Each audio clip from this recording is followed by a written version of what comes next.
कैसे हैं आप सभी? मैं आशा करती हूँ सभी लोग सुस्त और प्रसन्न होंगे। आज हम हमारा पाठ विराम चिन्ह को पढ़ेंगे और समझेंगे। तो आइए शुरू करते हैं इस पाठ को। ये है पाठ 18 विराम चिन्ह। आइए शुरू करें।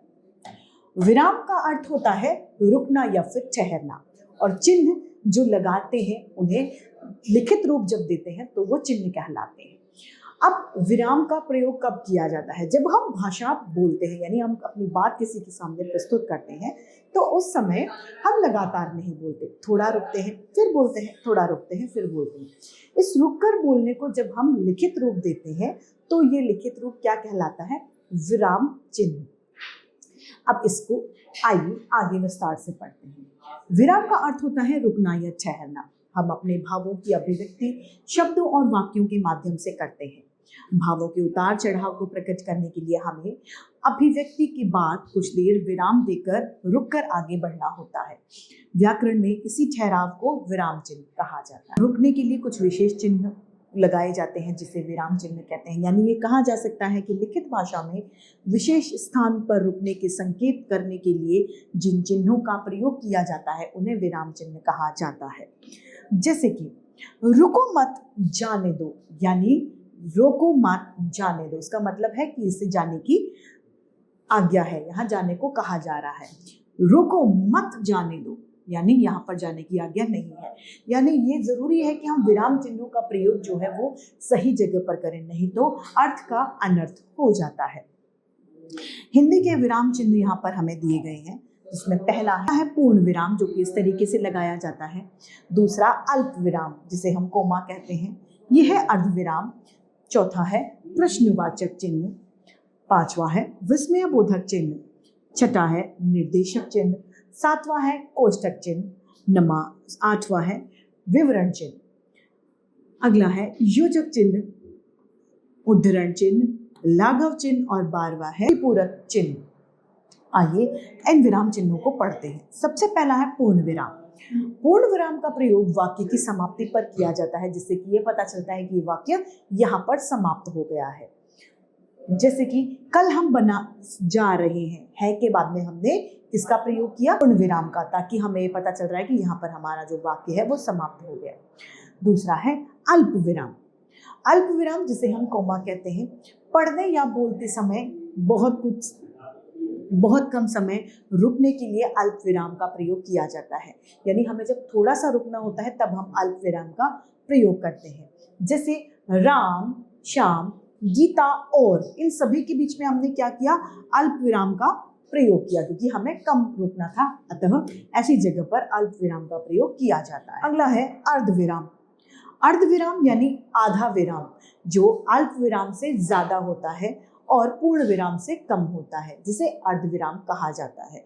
जब अल्प विराम से ज्यादा हमें किसी जगह रुकना है तो वहां पर अर्ध विराम, जो कि इस तरीके से लगाया जाता है, उसका प्रयोग किया जाता है। जैसे कि वह बहुत थका हुआ था, इसीलिए वह जल्दी सो गया, तो था के बाद में हमने अर्ध विराम का प्रयोग किया। चौथा है हमारा प्रश्नवाचक चिन्ह। प्रश्नवाचक चिन्ह का प्रयोग वाक्यों में जब प्रश्न किए जाते हैं तो उसके अंत में प्रश्नवाचक चिन्ह का प्रयोग किया जाता है। जैसे दिनेश, तुम्हें किससे मिलना है, तो है के बाद में हमने क्या लगाया? प्रश्नवाचक। पांचवा है विस्मयबोधक चिन्ह। विस्मयबोधक चिन्ह का प्रयोग हर्ष, शोक, दुख, घृणा, नफरत आदि के भावों को प्रकट करने के लिए किया जाता है। जब हम इन चिन्हों का प्रयोग करते हैं तो इसके संबंधित यह निशान भी, यानी विस्मय सूचक निशान भी, चिन्ह भी हमें लगाना होता है। जैसे वाह कितनी अच्छी चाय बनाई है, छी कितनी गंदगी है चारों तरफ, ये इसकी उदाहरण है।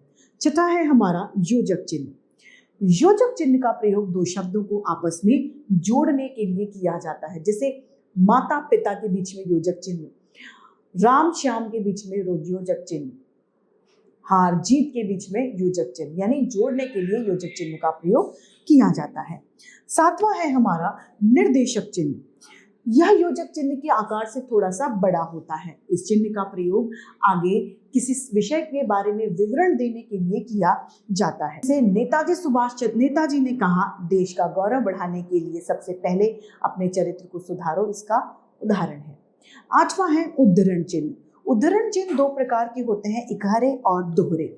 इकहरे उद्धरण चिन्ह, पहले हम दोहरे उद्धरण चिन्ह को पढ़ेंगे। दोहरे उद्धरण चिन्ह का प्रयोग किसी के द्वारा कही गई बात को हूबहू लिखने के लिए दोहरे उद्धरण चिन्ह का प्रयोग किया जाता है। जैसे नेताजी सुभाष चंद्र बोस ने कहा था कि तुम मुझे खून दो, मैं तुम्हें आजादी दूं। वचन को हमने किसमें लिखा? उद्धरण चिन्ह के भीतर लिखा। क्यों? क्योंकि ये बात हूबहू हमने लिखी है।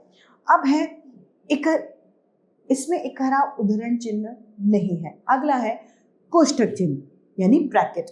जब वाक्य में किसी शब्द या बात का अर्थ हमें स्पष्ट करना होता है तब हम इसका कोष्ठक चिन्ह यानी ब्रैकेट का प्रयोग करते हैं। जैसे नीलकंठ, और ब्रैकेट में हमने क्या लिखा? भगवान शिव। यानी नीलकंठ कौन है? भगवान शिव। किसी बात को समझाने के लिए कोष्ठक चिन्ह का प्रयोग किया जाता है। 10वां है लाघव। लाघव चिन्ह का प्रयोग संक्षिप्तीकरण के लिए किया जाता है। किसी शब्द को संक्षेप में लिखने के लिए लाघव चिन्ह का प्रयोग करते हैं। उस शब्द के पहले अक्षर को लिखकर पीछे लाघव चिन्ह जो कि इस तरीके से लगाया जाता है उसका प्रयोग किया जाता है। जैसे डॉक्टर को डॉ लिखकर पीछे लाघव चिन्ह लगा दें तो समझ में आ जाता है कि डॉक्टर। पंडित के लिए प लिखकर लाघव चिन्ह का प्रयोग कर दिया जाता है। विवरण चिन्ह।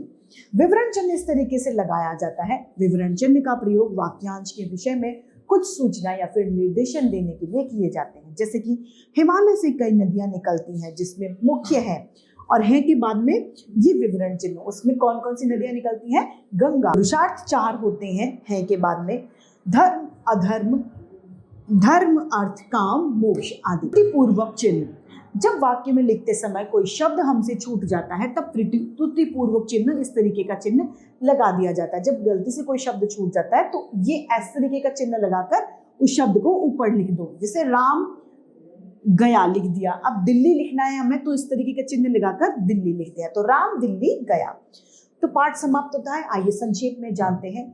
लिखित भाषा में रुकने का संकेत करने के लिए प्रयुक्त चिन्ह विराम चिन्ह कहलाते हैं। विराम चिन्ह के द्वारा वाक्यों के अर्थ में स्पष्टीकरण आ जाता है।